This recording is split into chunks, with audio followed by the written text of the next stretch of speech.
Hello, YouTube friends. Welcome everyone. Before you get comfortable, please take a moment to like the video and subscribe to the channel if you haven't already. Also, let us know where you're watching from and what time it is there. Kilometer 77, Don't Look Back. Chapter 1. The sign that did not appear on the map, Nebraska State Route 34, didn't used to show up on modern GPS. It was a dusty back road connecting two towns that barely existed anymore. Most truckers knew not to take it, not because it was in bad shape, but for a reason no one said out loud. The road changed. Sometimes you came out at a completely different point than you expected. Sometimes you didn't get out. But that, of course, was not known to brothers Ethan and Derek, two young men crossing the country from Colorado to Illinois. They were in a 2009 Ford Explorer, loaded with their suitcases, a cooler of beer, and an endless playlist of Southern rock. The plan was to spend the night in Lincoln and then move on. But the GPS began to fail just outside McCook. With no signal, the sun going down fast, and no other directions, Derek, the driver, decided to take the detour on Route 34. The sign read, State Route 34, 77 miles to Larkspur. Ethan frowned. Larkspur. I've never heard of that town. Neither had I, but at least we won't be sleeping in the car. The first kilometers showed nothing unusual. Dry cornfields, some scarecrow that fell apart in the wind, and no other cars on the road. Everything was covered by a veil of reddish dust that seemed to float in the air like fog. After about 40 minutes, they began to notice the strangeness. First, the same rusty mailbox appeared twice. The same hand-painted number, 217. Then, an abandoned gas station with the same graffiti on the wall reappeared exactly 10 minutes after they passed it the first time. "Wait," said Ethan, adjusting his belt. "We've seen this before." Derek nodded, but tried to play it down. There must be another station like it, with the same dropped bomb and the same ice for sale sign. I don't think so. As night fell, the radio began to emit static, even though it was not on.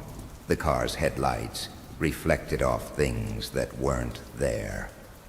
Figures on the side of the road that disappeared when you looked directly at them. Ethan tried to pick up his cell phone. No signal. The clock on the dashboard blinked. 3:03 a.m., even though they knew it was no later than 8 p.m. "What the fuck is going on, Derek?" "I don't know, but I'm not going to stop." His voice was already tense. Then the sign appeared. "Welcome to Larkspur."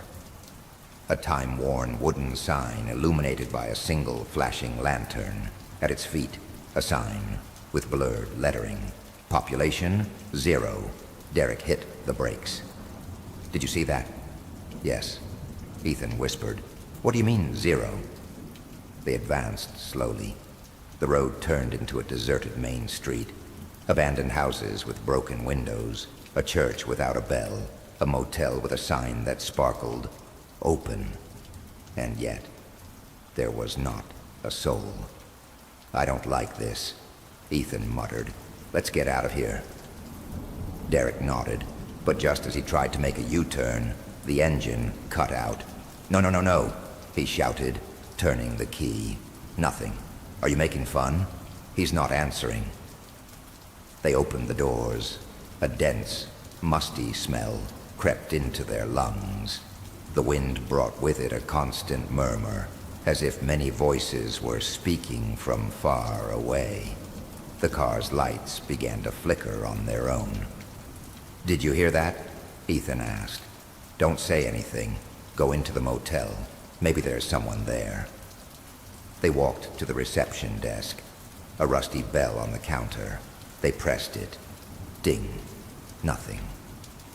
Until from the back of the hallway emerged a very thin, grayish-skinned woman with a stained apron and glassy eyes. She moved as if she were not walking, as if she were floating lightly across the floor. "A room for two?" he asked in a choked voice. The brothers hesitated. "Do you have a phone? Can we call but a tow truck?" Ethan asked. "There are no lines, but you can spend the night. Tomorrow everything will be better." The woman smiled, but her teeth were blackened and some were very long. They paid with a bill Derek carried in his pocket, and he handed them a metal key with the number 7 on it. The motel hallway seemed longer on the inside than on the outside. Flashing lights, dirty carpet that smelled of stale urine. The walls dripped with moisture. When they reached the room, they noticed that the door had fingernail marks on it. On the inside, they entered. Everything seemed normal, except for one detail. The wall clock, without batteries, also read 3:03.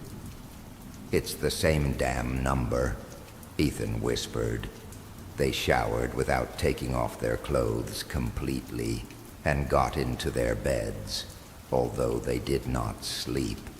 Something told them that if they closed their eyes for too long, they would wake up somewhere else. Or they wouldn't wake up at all. A few hours later, a sharp knock sounded against the door. "Talk." OCD. What was that?" Ethan whispered, slowly getting up. "Don't open," said Derek, almost pleading. But it was late. Ethan approached the door viewer. No one was there, only the darkness of the hallway, until something moved in the reflection of the mirror behind him. A figure, tall, with disproportionately long arms, no face, but with a gaping jaw that hung down to his chest. When Ethan turned around, there was nothing. Talk. Now the banging was coming from the window. They were on a second floor. Outside, the figure hung upside down, like a huge bat, with empty black eyes boring into his. "Run!" Derek shouted. They left the room. The hallway seemed even longer. At the back, the woman at the reception desk was watching them. Only now she had completely white eyes and needle-thin fangs. "They can't leave. They're already here." The brothers went downstairs. The front door would not open. They banged on it, and the wood splintered. When we turned around, the whole town was surrounded by a thick fog, like a wall that did not allow us to see even 5 steps. But the car was now running, alone. The headlights were flashing, as if waiting for them. They ran to him. Derek jumped into the driver's seat, Ethan into the passenger seat. They turned the key. The engine roared. They put it in reverse, then first, and sped down Main Street without looking back. The sign that read, "Welcome to Larkspur," appeared again. Only now it said, "Population 2, kilometer 77, don't look back." Chapter 2, The Map That Does Not Exist. The engine screeched as if something was slowing it down from the inside. Derek squeezed the steering wheel hard, and Ethan kept glancing in the rearview mirror. The fog covering Larkspur wasn't dissipating. On the contrary, it seemed to want to follow them, creeping across the asphalt like a living tongue, licking the road. "Don't stop. Don't slow down. Don't look back," Ethan said like a mantra. "I don't intend to." The Ford crossed the line that marked the exit of the town, and for a few minutes, eternal, nothing happened. No figures on the side of the road, no repeated stations, just a straight road under a sky too black for the hour.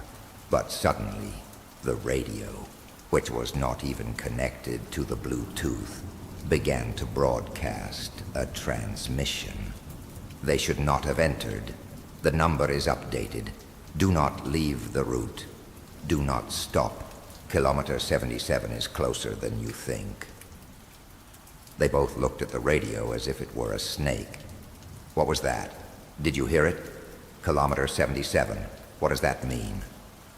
Ethan picked up his cell phone. Miraculously, there was a streak of signal.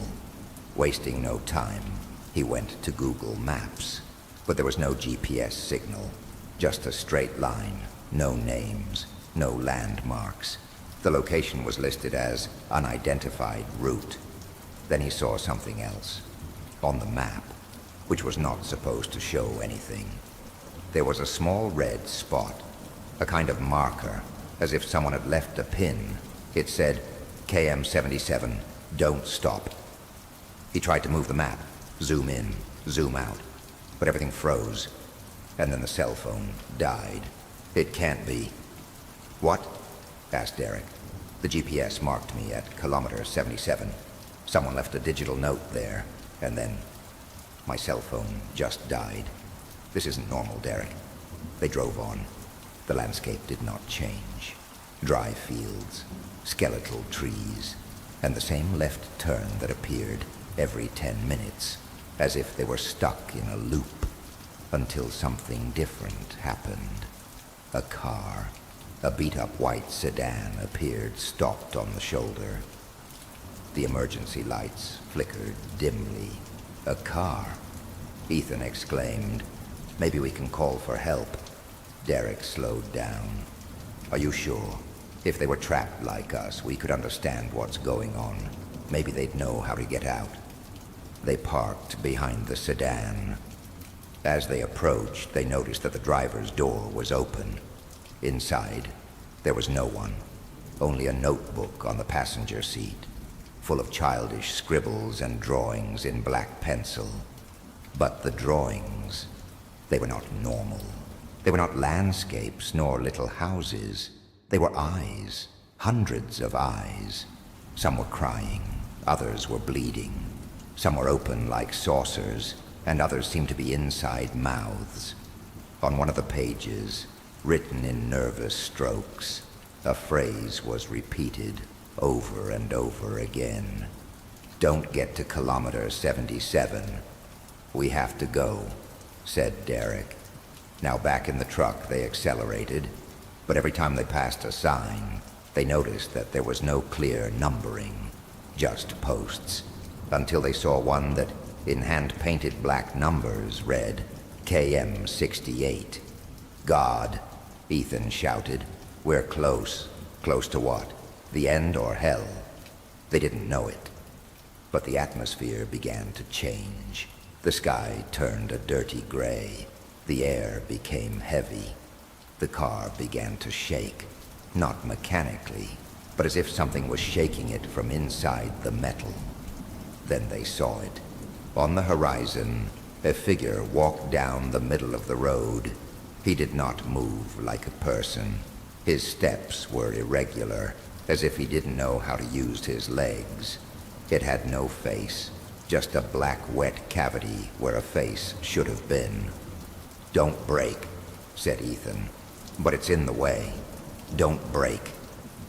Derek turned the steering wheel.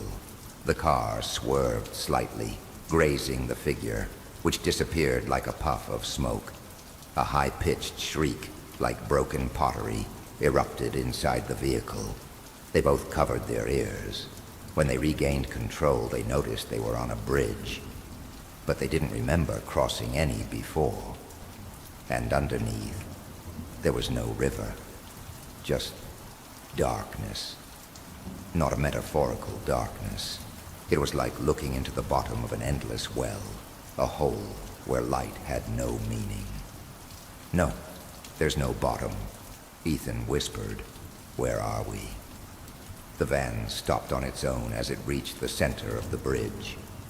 No matter how hard I stepped on the accelerator, the car didn't respond, nor the steering, nor the brakes. Then they saw something that chilled the blood in their veins. In front of the vehicle, standing in the middle of the bridge, were themselves. Ethan and Derek. But they weren't quite themselves. Their eyes were blank, their mouths open as if they were screaming without sound. They wore the same clothes. They had the same injuries from the accident they'd suffered years before, when they'd almost died in a crash. It can't be. Are we seeing us dead? The ghostly versions began to walk toward the vehicle. Each step they took left a sooty footprint on the asphalt. They were not running, but they were getting closer. And every second, the real Ethan and Derek felt the air grow thicker, as if the world around them was collapsing. Then the car's dashboard lit up on its own. A red message appeared. Kilometer 77. Choose. Don't look, look. Derek did not hesitate. Don't look. He closed his eyes tightly. Ethan did the same, and everything went out. Silence, darkness, cold, until a sound, like a spark. They opened their eyes. They were stopped at the side of a perfectly paved road. The sun was rising on the horizon. Birds were flying over a field. In the distance, a sign. Welcome to Kearney, Nebraska. Derek chuckled in disbelief. Shall we go out? Ethan, pale, nodded. It looks like it. But as they glanced in the rearview mirror, one detail froze their blood. On the rear windshield, drawn with a finger in the condensation of the glass, a sentence was read. Not everyone looks back, but some of us look from the inside. Kilometer 77. Don't look back. Chapter 3. The detour that never existed. It had been 2 days since Ethan and Derek escaped from the cursed stretch. Still, the feeling of pursuit wouldn't go away. Try as they might to convince themselves that it had all been a hallucination induced by fatigue or the stress of the road. The message on the windshield could not be so easily explained. Not everyone looks back, but some of us look from the inside. After arriving in Kearney, they stayed at a roadside motel. The dusty blinds, rough sheets, and musty smell offered no comfort, but it was better than driving on aimlessly. During the night, neither of them managed to sleep. Ethan got up every hour to look out the window, sure that something was watching him from the parking lot. Derek wouldn't turn on the TV or cell phone. He would just sit, lights on, smoking non-stop. It wasn't just a scare, said Ethan at dawn, breaking the silence. We got into something that shouldn't exist. A stretch of road off the map. Ghosts with our faces on them. And that bridge. Derek replied, his eyes red. Ghosts with our faces on them. And that bridge. Derek replied, his eyes red. I don't think we're completely off. The two decided to do one last search before leaving Nebraska. At a public library, they found an old state map of federal routes. It was from the 1970s. There, to their surprise, Route 7, which today appeared to be nothing special, had a handwritten note in blue pen. Stretched between kilometer 66 and 77, closed since 1974. Unstable area, unexplained accidents, unstable zone. Ethan looked up. What does that mean? Maybe it means what we saw, or something worse. But that wasn't the most disturbing thing. On the bulletin board in the town's historical archive, they found an enlarged copy of a yellowed newspaper article. The title read, Kilometer 77, 3 missing in 24 hours. Police close stretch for security reasons. There was a picture, a family hugging in front of a van, the mother, the father, and a little boy. Wait, whispered Derek, frozen. That boy. Ethan walked over. The boy in the photo had a mole on his neck, the same mole Derek had had all his life, but which mysteriously disappeared after a car accident in 2009. Derek, that's you. Derek recoiled as if he had seen a corpse. It can't be. No, it can't be. My parents were killed in an accident when I was 4 years old. They never knew what happened. They said the car fell into a ravine.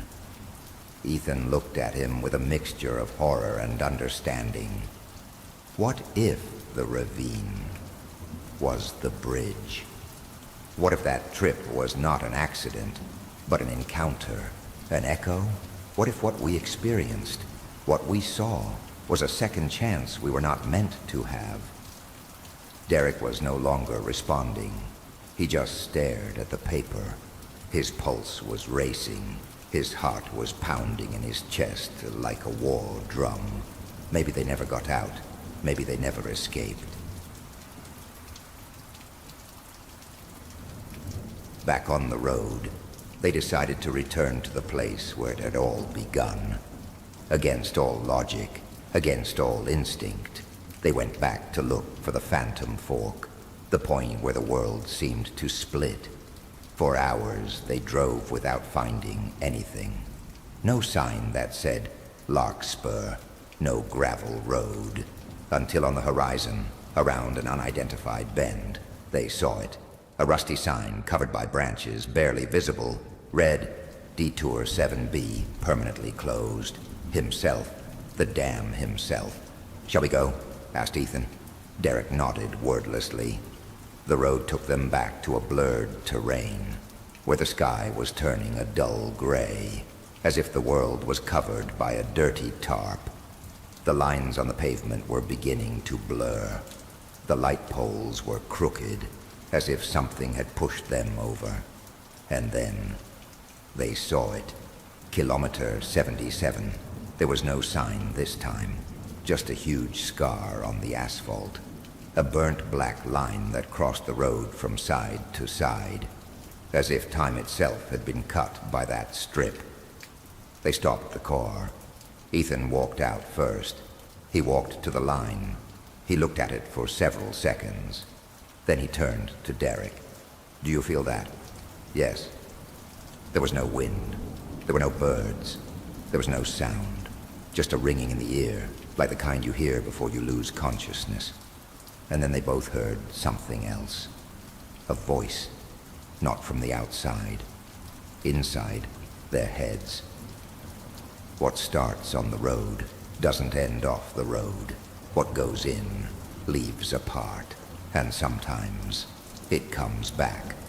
Derek fell to his knees. The ground was shaking. So a lighthouse, a car, was coming from the opposite side. But it was not a modern car. It was a sedan from the 70s. Exactly the same as the one they had seen abandoned days before. With the lights flashing and the door open. Inside, a figure watched them from the driver's seat. Ethan pulled out his cell phone and, without knowing why, started recording. But when he looked at the screen, the video showed nothing. Just an empty road, nothing behind, nothing in front, just fog. And in the center of kilometer 77, a mirror. Literally, a full-length mirror, old, cracked, held up by a rusted iron frame. Had it always been there? How many times had they passed it without noticing? Ethan approached. In the reflection, it was not them, but a world behind. Dark, twisted, a distorted version of the road, where the sky was red and the road signs were covered with faces. And the creepiest part, inside the mirror, their other selves, the same ones they had seen on the bridge, were waiting for them. Ethan stepped back. "We have to break it." Derek nodded. He picked up a stone from the road and threw it with all his might. The mirror shattered. A scream arose from the bottom of the road. Not human. Something ancient, hollow, full of echoes. They ran.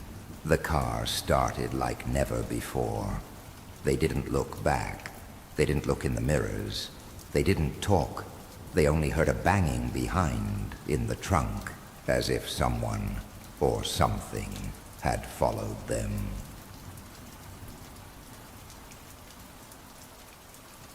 Three weeks later, Ethan uploaded the incomplete video to the internet. The clip was only 4 seconds long. but it went viral.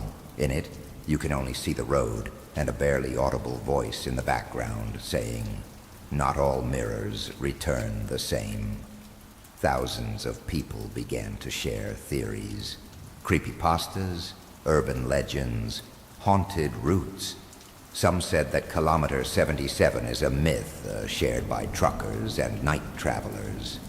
Others claimed that there are dozens of mirror routes in the United States, where time bends and reality breaks down.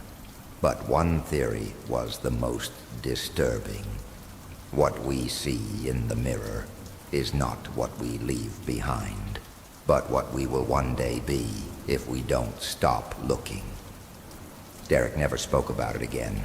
He moved out. He changed his name. Ethan, however, kept looking. And one night, while driving alone in Arizona, he saw something on the side of the road.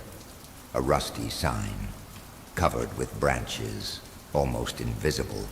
It said, "Detour 7B, permanently closed." And this time, he couldn't help but turn. Kilometer 236, don't look in the rearview mirror. Chapter 1, The Detour.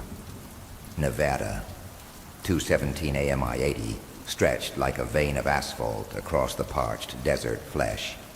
Nick and Elena had been driving since dusk, the Ford pickup's headlights illuminating just a few yards. Beyond the cactus and rusted signs, Nick kept his hands steady on the steering wheel, but his eyes were already heavy as sandbags. Elena, her face pressed against the window, barely moved, dozing to the rhythm of the potholes. "Are you all right?" asked Nick, in a hoarse voice. Elena nodded, not taking her eyes off the glass. There was something about the darkness that made her uncomfortable, a vague uneasiness, as if the night there was denser than elsewhere. "How much longer to the motel?" she whispered. Nick checked the GPS, but the screen was frozen. It hadn't updated the location for 20 minutes. He tried to restart it, but the application crashed.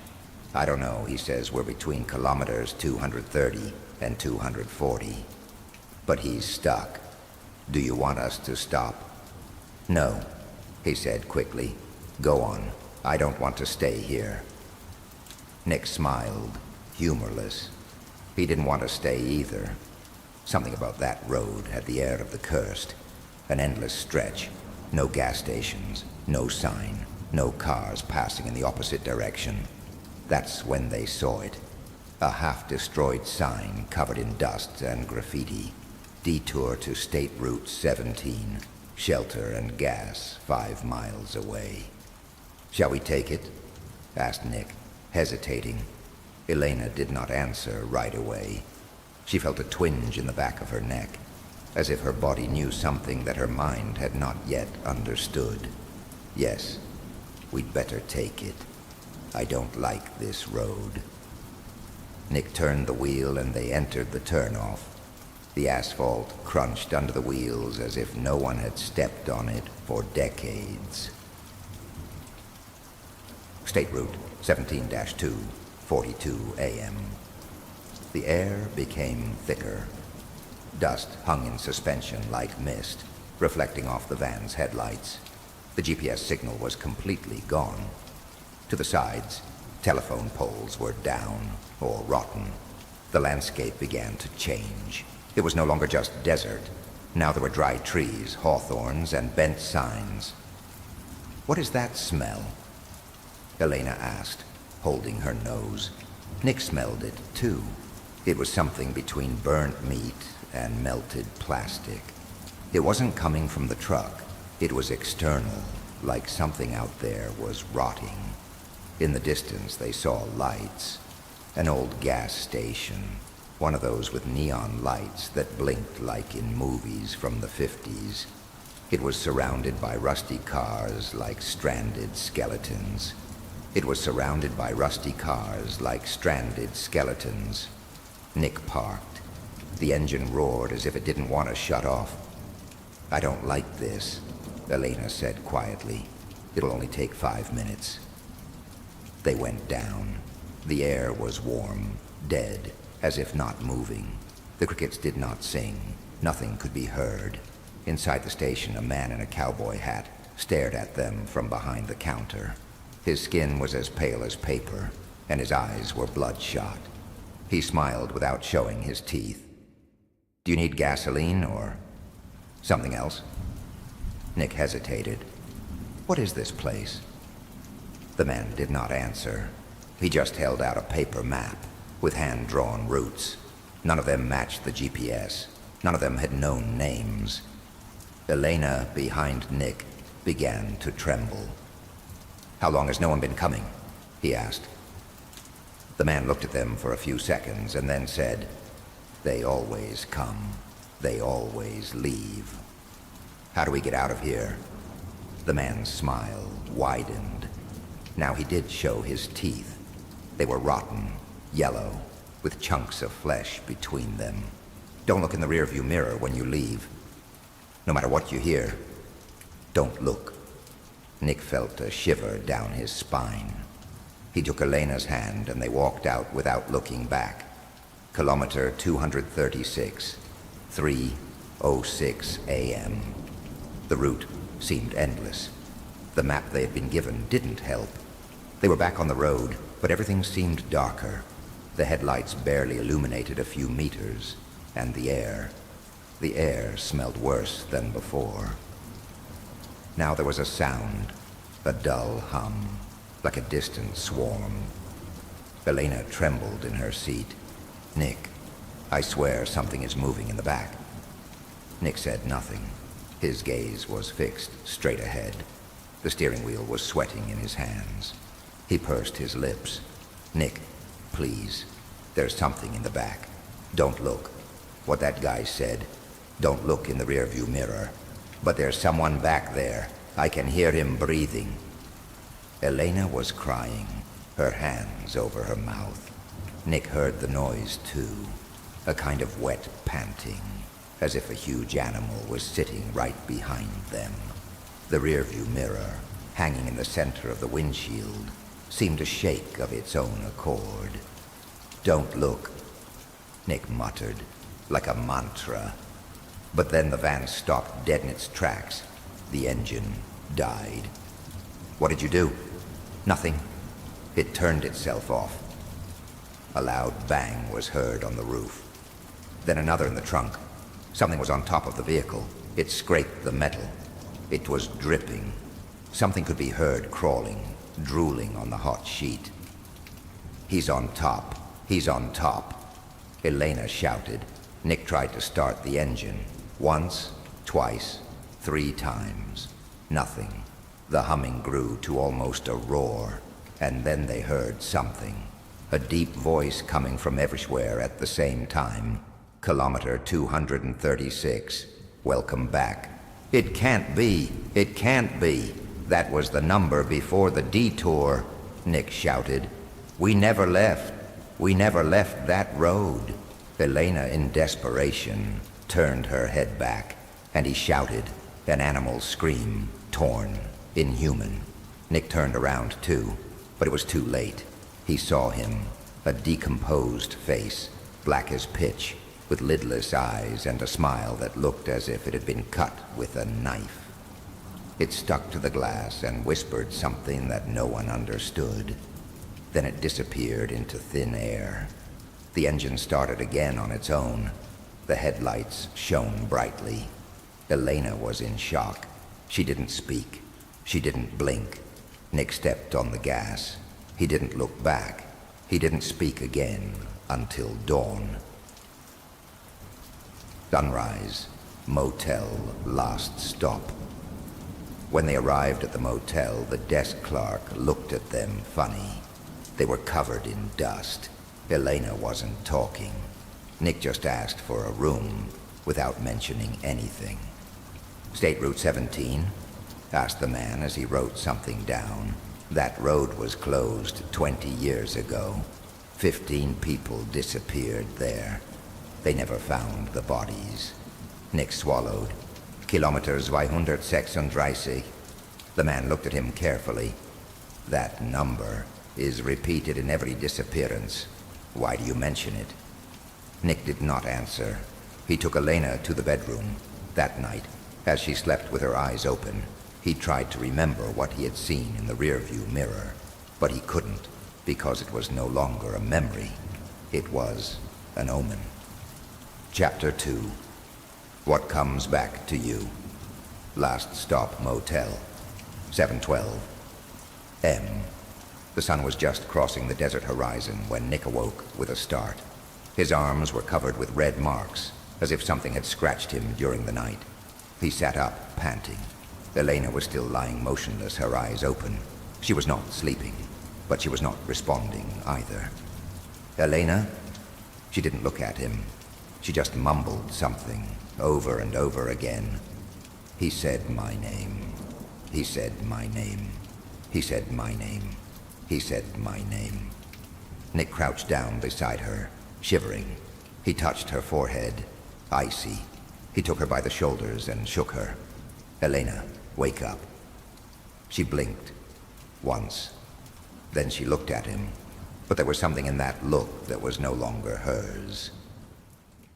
We shouldn't have looked back, he whispered, his voice as usual but hollow. Now he is coming with us. 8:03 a.m. Cafeteria next to the motel. Nick ordered double coffee, but didn't touch it. He just looked out the window toward his truck. The Ford was parked exactly where they'd left it, but something about its silhouette had changed. Something subtle, as if the proportions were no longer the same, as if the space inside was bigger than it should be. A woman with her hair in a bun and a denim shirt sat down in front of him. She watched him for a second. Did you see it too? Nick blinked. What? The kilometer? The detour? The service station that does not exist? Nick stiffened. He hadn't said a word. Not to the police. Not to the receptionist. He hadn't even described the place. How do you know? The woman held out an ID. Sergeant. Lydia Romero. Missing Persons Bureau. Elko County. Because I've been looking for my sister for 14 years. And the last thing she did was send me a message from that place. 3 words. Kilometer 236. Help. Nick swallowed. He wanted to speak, but his throat burned. The woman continued. Every time someone survives, they come back changed. Look at your girlfriend. Look at her eyes.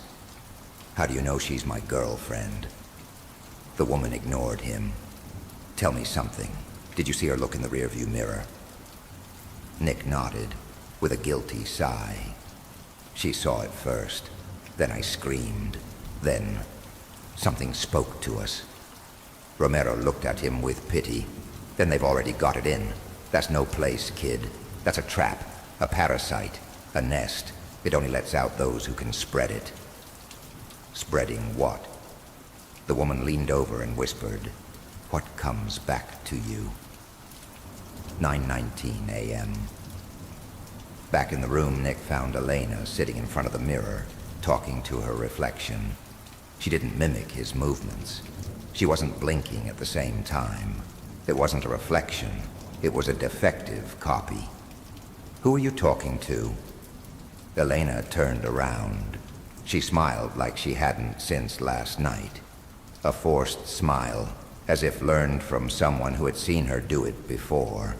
"It's almost ready, love. We just need one more night." Nick recoiled. That voice didn't have his tone. It had the same cadence, but not the same soul. "What's ready?" Elena looked at him, perplexed. "Can't you feel it? That weight behind your eyes? That buzzing sound when you close your eyelids?" Nick gritted his teeth. He could feel it. Ever since they left Route 17, like he had something tucked under his skull, pushing from the inside. "What is happening to me?" Elena smiled sweetly. "You are opening up." 10:41 a.m., local police station. In desperation, Nick went to the sheriff's office. He didn't know where to turn. Sergeant Romero intercepted him in the hallway. "Don't do that," he told her firmly. "You can't bring in the authorities. They don't understand. Every time someone tries to take this to investigation, more people disappear." Nick leaned against the wall. "So what do I do? Do I leave it like this?" Romero held out a notebook. It was full of drawings, old photos, and newspaper fragments. "What you have to do is go back. There is only one way to cut it." Back? Back to kilometer 236, but not alone, and not at night. You must go with someone who has been there before, who has seen the co-pilot. "What?" Romero pointed to one of the photos. A boy, his eyes blackened, sat in the passenger seat of an abandoned pickup truck. In the image, the rearview mirror was broken from the inside. "The one who sits next to you and learns from you. The one who then imitates you. The one who goes in your place." Nick closed the notebook. "I'm not going to leave her there. If I have to go back, I'll go back. But not to lock it up, but to take it out."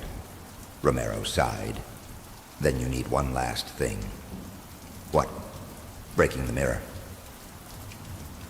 1,500 hours. Preparation for return. Nick returned to the motel. Elena was gone, but the van was. On the passenger seat, a handwritten note. "I'll be waiting for you where it all started. Don't be late, or it will stay with you." Nick carried a flashlight, the notebook, and a metal crowbar. He turned the rearview mirror upside down. He didn't look at it anymore. The sun was beginning to set. When he came out onto the road, Sergeant Romero intercepted him one last time. She handed him a small sealed box. "What is this?" "Ashes. From one that didn't make it out. Throw them at the exact point of the detour. He will want to get back what belongs to him." "Is that going to stop it?" "Number, but it will give you time." Romero drove away. Nick took a deep breath and started the van. The radio turned on by itself. Static, and a voice. "Kilometer 236. Welcome back, Nick." 2019 p.m. Back to the cursed kilometer. The road looked the same, but also not. The dust was thicker. The white lines of the asphalt were melting before his eyes.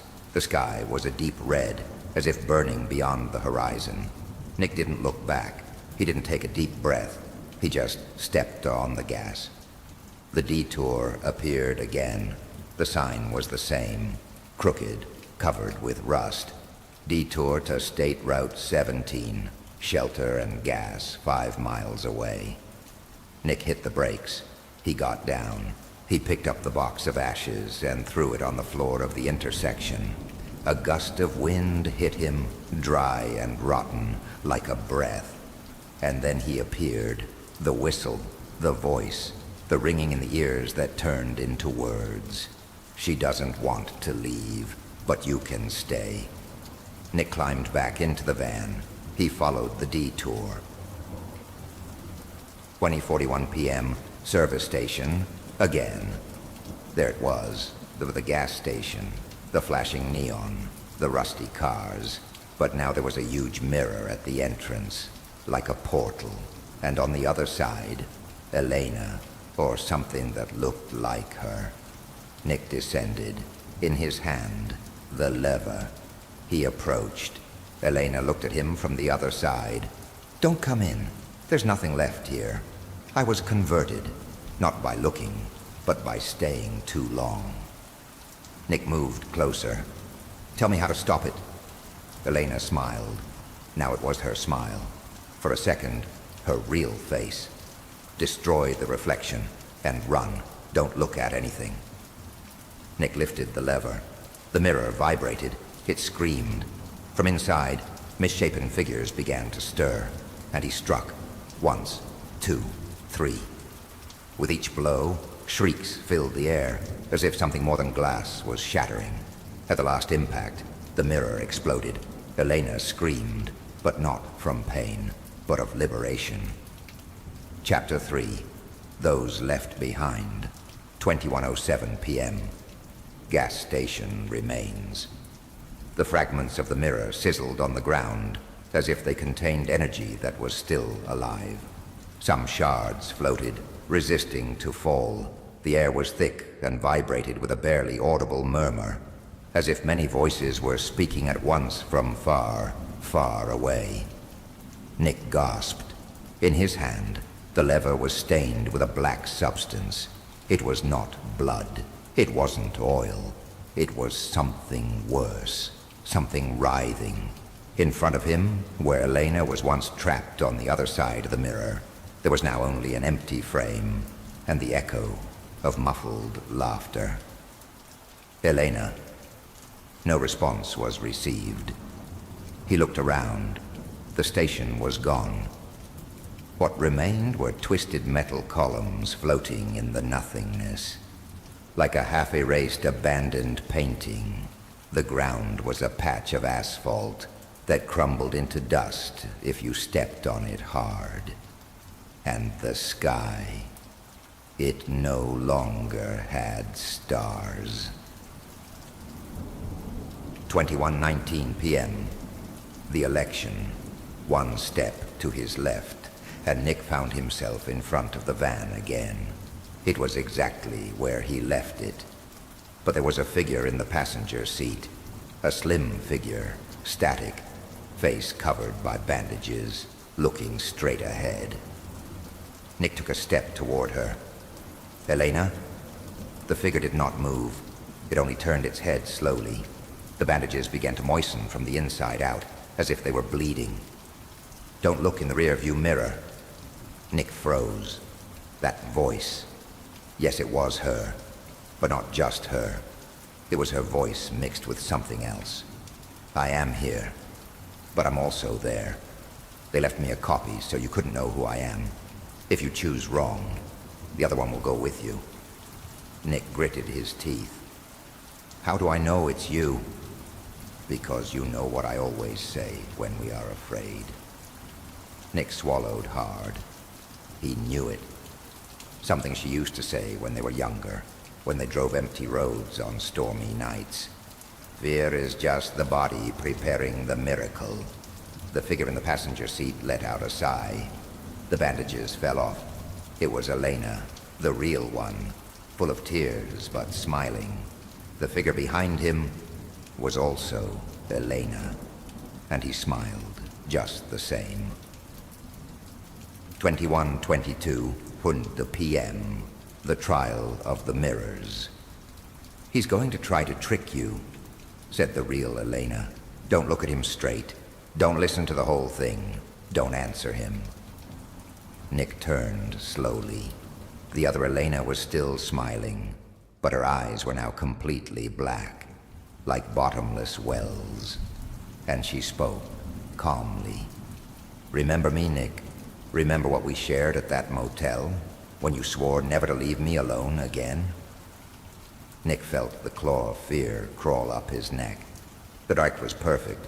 The inflections, the memories, even her scent, but not its essence. What did you say when the lights went out? He asked.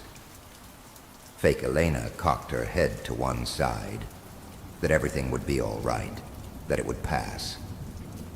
Nick took a step back. You are wrong. Yes. She told me that if the power went out someday, we could still see each other if we closed our eyes and remembered the day we met. The fake Elena blinked, and it melted.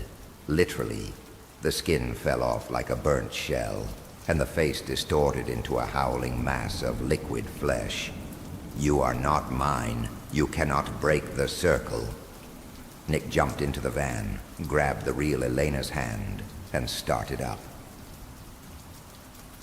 21:44 p.m. The return. The road was there again, but the other way around.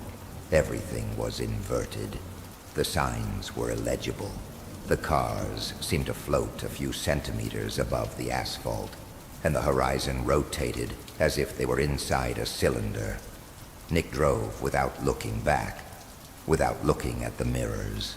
His hands were shaking, and Elena was crying silently, but not from fear, from relief. "Is it closed?" she whispered. "I don't know, I just know that we are dating." The radio crackled one last time, and a voice, soft, tired. "If you don't take me, I'll stay in your reflection." Nick did not answer. He stepped on the accelerator. Outside, shadows ran along the edges of the road. Some mimicked their shape. Others had too many arms, but none of them could enter. Until the mirror moved by itself, and it reflected something. Nick pushed it hard, smashed it with his palm. The glass shattered into 1,000 crystals that sparkled like flying insects. One of them went into his shirt. Another fell on the seat. Elena picked them up carefully. She whispered something in a language he didn't know. "What did you say?" "What the woman in the mirror told me. That what is broken there must be sealed here." Nick took a deep breath. The road was back to normal. 9 p.m., back in the real world. The sign that read, "Welcome to Elko County," passed by his window like a whisper. Lights, traffic lights, a fire truck. Everything was normal. Elena leaned her head on his shoulder. She smiled and closed her eyes. Nick parked the van in front of Sergeant Romero's office. She was already outside, waiting for them, as if she knew. "Did you?" Nick nodded. Romero looked at the sky. For the first time in years, there were stars. "Is she the one?" Nick looked at Elena. "Yes." She came back. Romero smiled. "A little bit. Just a little. Then get ready." "What for?" Romero looked him in the eye. "Because the mirror does not disappear. It just changes places, and you carry it with you." Epilogue. 3 weeks later, Nick and Elena moved. New state, new life. No one ever mentioned Route 17 again. But every time they enter a hotel, Nick covers all the mirrors. Every time you sit down to drive, check that the rear-view mirror is covered. And sometimes, when the sun is reflected in the window, he sees something else behind him. Something his face learned. And he still observes it. Chapter 1. The Man with the Right Shoulder. Interstate Route 70 runs through the heart of the United States like an immense scar. At that instant, the truck's door handle moved. Luis looked at her in horror. Someone was trying to get in. The handle jerked hard, then blows 3, 4, 5, like punches against the door. Luis took his knife from the side compartment and took a deep breath. But then they stopped. A whisper. Something called her name from the other side of the door. It was not her daughter's voice, nor human.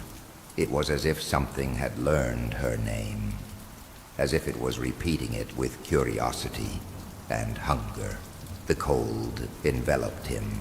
The flashlight began to flicker, and then in the distance, some lights came on. A truck was approaching. Luis jumped on the horn. He honked to again and again. He shouted.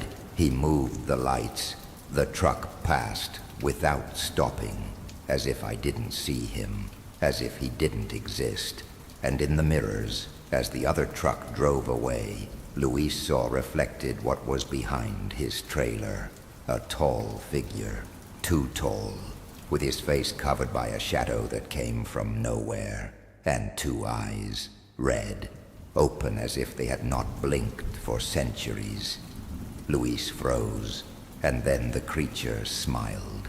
Luis Barreto did not know how long he remained motionless in front of the steering wheel, his eyes glued to the rear-view mirror, watching the figure that seemed to blur in the shadows of the desert. The smile of that thing. because he could no longer call it a person, was too wide, unnatural. It stretched as if its face had been ripped from ear to ear, and the eyes, they shone with a light that no headlights reflected. But when he blinked, the figure was gone. Only the trailer, the dirty wheels, and the closed night, immense, swallowing all sound. Luis grabbed the radio again with trembling hands. Breaker, breaker, does anyone copy? This is Tiger. I repeat, this is Tiger. Truck stopped at kilometer 237. I need urgent assistance. Static only. Not even interference. Not a whisper. Channel 19 was still as mute as the road. Luis thought about going out again, checking the trailer. Maybe someone had snuck into the cargo. Maybe a vagrant, a drug addict, a madman. But the image of the tall figure, his eyes and that smile, stopped him. He wasn't human. He couldn't be. He pulled out his cell phone. No signal. That wasn't unusual either. That area was known for its dead zones, places where the phone became an expensive paperweight. He cursed under his breath. He knew no one would come. No one would answer. He was alone. He put his hands back on the steering wheel. He wanted to start again. Nothing. The engine roared faintly, as if something had been drained out of it, as if the soul of the truck, if that was possible, had been sucked out. And at that moment, the dashboard lit up for no apparent reason. All lights, all the gauges. The gas needle went crazy. The GPS screen started flashing, but it didn't show the map. It showed a sentence, "You're not where you think you are." Luis knocked on the dashboard. The screen went off. Then, something slid out the passenger window. Something that was not heard, that was not seen. An odor. A rancid metallic stench like old blood and burnt flesh.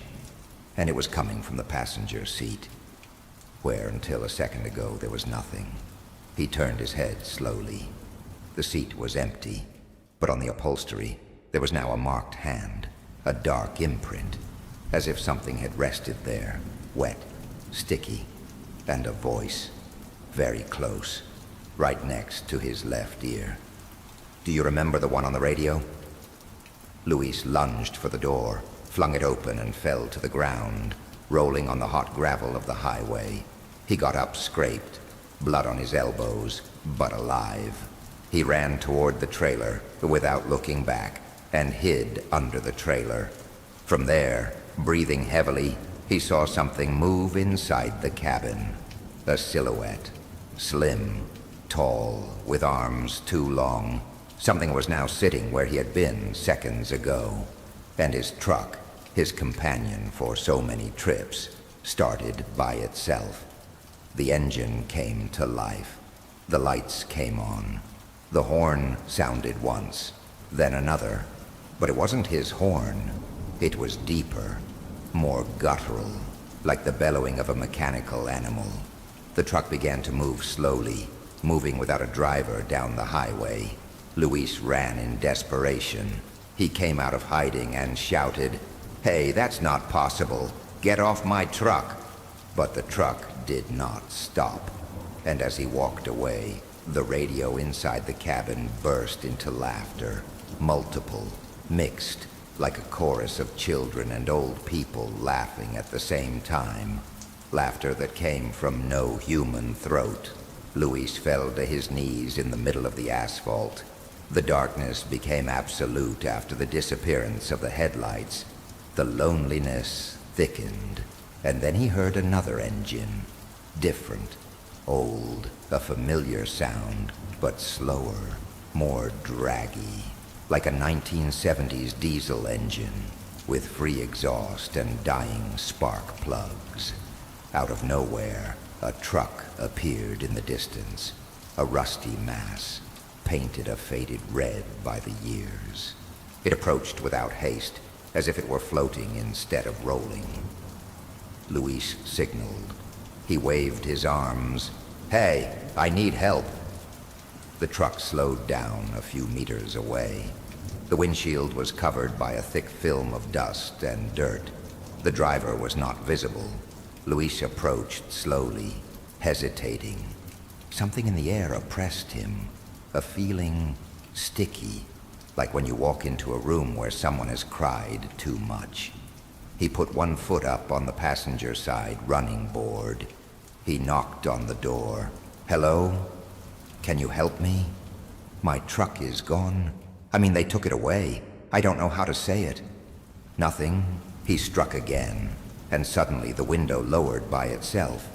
An intense cold hit him in the face, and then he saw the driver. It was him, Luis, older, emaciated, with a long beard, sunken eyes, as if he hadn't slept in years, and worst of all, no pupils, just two white, opaque circles. You handled it once, didn't you? Said the figure in his distorted voice. Luis stepped back. What are you? I'm what comes when no one else answers, said the figure, and held out his hand. After you go up, maybe you'll come back. Maybe you won't. But at least you won't die here. Luis shook his head, turned and ran into the darkness. He walked for hours. The highway seemed endless. No more vehicles were passing. There were no signs, no cicada noises, no animals, no wind. Just absolute silence, which became heavier as the minutes passed. Then he saw a motel in the middle of nowhere, no cars in the parking lot, with a flashing sign, VICANCY. Luis entered, driven more by panic than logic. The interior was old. It smelled musty wallpaper. At the counter was a bald man, wearing black glasses, reading a yellowed newspaper. Do you have rooms? Luis asked. The man looked up. He smiled, but his mouth had no teeth. Of course, Mr. Barreto, the same as always. How do you know my name? The man did not answer. He handed him a rusty key with a hand-engraved number, 13. Luis went upstairs, opened the door and turned on the light. In the room there was a bed, an old television, and a radio on, tuned to channel 19. A voice came out of her, familiar. Luis, are you still there? Luciana, she whispered, not understanding. Dad, don't close your eyes. If you sleep here, you won't come back. Luis turned to the door. It was locked, and there was no handle on the inside. I was trapped. He ran to the window. He stuck his elbow in. Broken glass. He cut himself. He screamed. He jumped. He fell to the asphalt. The room was gone. I was at kilometer 237 again, alone. But something new was happening. The air vibrated, and from the horizon, hundreds of lights began to light up. Headlights, engines, radios, trucks, all stopped in the distance, motionless. A procession of empty trucks, as if they were rolling tombs, and they all lit up at the same time, one by one, driving slowly towards it. No drivers, no destination, just a chorus of radios that began to murmur in unison. You are no longer where you thought you were. You're not where you thought you were. Luis ran, but there was nowhere to go. Only asphalt, and kilometers of a nightmare that was just beginning. Luis Barreto was running, but there was no end to the highway. The ground beneath his boots seemed to repeat itself, as if the asphalt was trapped in an eternal loop. The same potholes, the same remnants of burst tires, the same dead insects on the white line of the shoulder, and the sound of the trucks behind never ceased. There were dozens, no hundreds, all lit up, all moving slowly, all empty. Luis stopped, panting, his chest burning. He was on the verge of collapse. He had not slept. He had not eaten. He didn't know if he had been lost for hours or days on that impossible stretch of road. The sky was still the same, a black canvas with no moon. and the portable radio hanging from his belt was crackling again. "Luis, go back to the cabin," whispered a voice, faint, cracked. "You still can." He recognized her. It was his own, but it sounded old, like a deteriorated recording played on an old cassette, a version of himself that he no longer remembered being. He fell to his knees on the shoulder.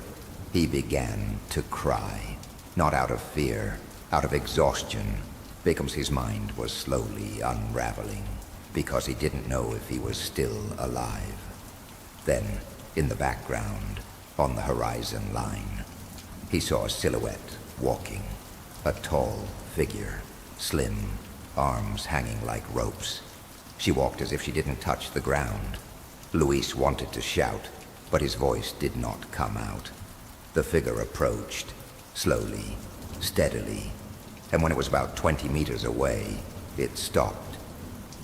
"Do you know how many have died here, Luis Barreto?" he asked in a hollow voice impossible to locate. "Do you know how many truck drivers crossed this point and were never found?" Luis was trembling. "What are you? I am not what matters," said the figure. "It's what you carry that matters, and you've been carrying more than you know." Luis looked at his back. There was nothing. No luggage, no cargo. "You don't understand," said the figure. "I'm not talking about the physical. I'm talking about what you carry in your memory." And then, without her being able to help it, a scene burst into her head. The night of the accident, the one I had always tried to forget. It was raining. Luis was driving on a secondary road, on the outskirts of Chihuahua. He was running late.